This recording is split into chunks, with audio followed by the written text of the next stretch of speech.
turn to Senator K. Billy Hutchison of Texas, who's a member of the Appropriations Committee. Senator Hutchison, what would you like to see President Obama do that he's not doing with regard to Iran? Well, I thought the beginning statement that he made today was a better statement than we had heard in the beginning.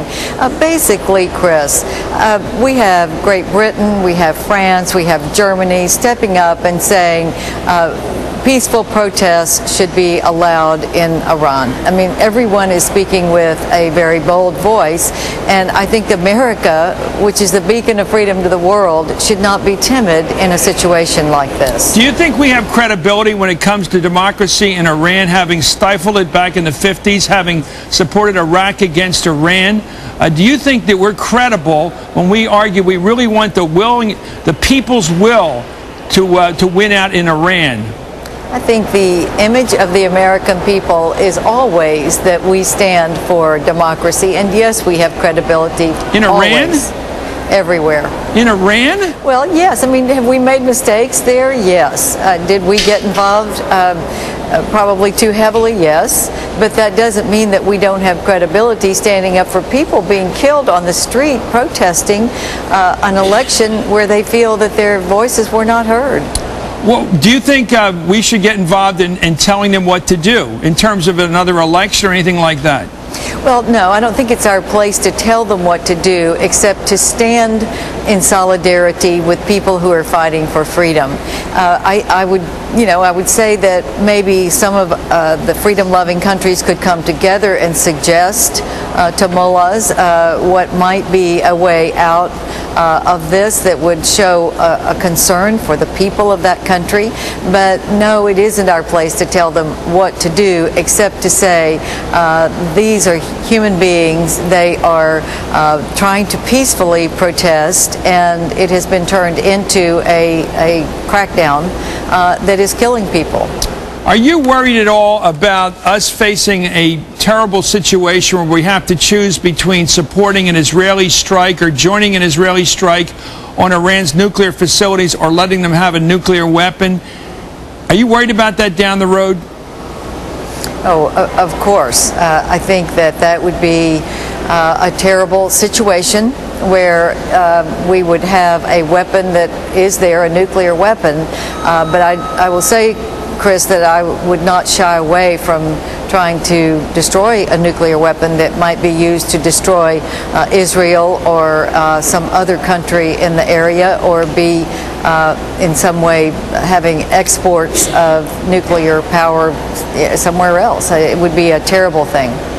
But you wouldn't rule out a strike on supporting an Israeli strike on Iran? Well, I can't say that. You'd have to know the circumstances and what is the evidence that there is a weapon. And again, I think that the countries that were actually put in charge of trying to make sure that Iran was not getting a nuclear weapon are the countries that have leverage. They have embassies in Tehran, and that would be France, Germany, perhaps England. Those are countries that could step up, and we ought to be more forceful. Russia and China should be more forceful with Iran. They have leverage and they have relationships, and if we could get them to be more cooperative on the Security Council, and America and the rest of the world could speak together with one voice, it would be so much more powerful than what we're seeing now, which is some countries speaking out boldly, America being equivocal, and Russia and China not even saying a word. Yeah, I guess what concerns me, and I think you may be right on this completely, Senator, it's not for me to say whether you're right or not, but I think you might be, about a need to be more forceful. My concern is when I read the op-ed pages of the major newspapers, they are chock full right now from the people of the American Enterprise Institute. The neoconservative hawks who got us into Iraq are now out there beating the drum to raise hell against Iran. They look like they want to create, once again, the war footing we were on before, create a hellish situation vis-a-vis our relations with some country in that part of the world, and they wouldn't mind a war one bit. That's what scares me. The hawks are back flying around over the capital of the United States, urging on what they call an aggressive foreign policy, and we've been there, Senator. We went into Iraq under false pretenses. I get the feeling the same crowd, the same list are out pushing it again. It's easy to talk aggression. It's tough to bury the wounded, bury the dead, is what we've been doing over there. Well, Chris, I do think that if you go back to when the run-up to Iraq came, it was post 9/11, and there was the concern that there were chemical weapons of mass destruction that could be delivered out of Iraq into America, and that had to be the only legitimate reason to go into Iraq. Everything else, in my opinion, is not relevant except for that, and that was the reasoning that was used. I think you can legitimately question it, and just taking out a bad dictator is not enough reason for me to put American lives on the line either. But if he had weapons of mass destruction, which it has been proven the intelligence was to us and to Great Britain, then that was to protect America from being able to have delivered to us another weapon of mass destruction, as we had already seen tear this country apart at 9/11. Can a reasonable person like you, and you certainly are, and I don't mean to be condescending, I'm looking up to you, Senator, I've always looked up to you, can a reasonable person like you of moderate conservative views, centrist conservative views, win a Republican primary in Texas for governor against a candidate, a character like Rick Perry, who's talked about secession from the Union, who now enjoys, if that's the right word, the endorsement of Sarah Palin, for whatever crazy reason has gotten herself involved in Texas politics? Oh, Chris.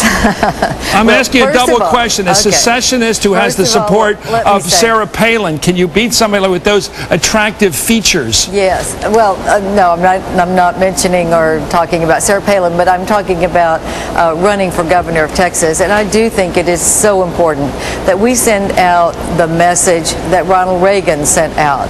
I'm a conservative, but I want the party to be growing and building and bringing people into our ideas by welcoming them into the party, by holding to our principles while we say, here are what we believe in. We know you can't agree on 100% of everything, but we can form a party around basic principles of freedom, of lower taxes, of entrepreneurship, and the American spirit. We can build a party around that, and we can argue about differences that we might have, but we should not repel people from the party, and that's what I think has happened with Governor Perry in some instances, and why I am committed to trying to make sure that the Texas Republican Party does stay vibrant and open and willing to try to bring in new people that believe as we do. Good luck. Thank you very much, Senator Kay Bailey Hutchison of Texas. Thanks for coming on Hardball tonight. Thank you.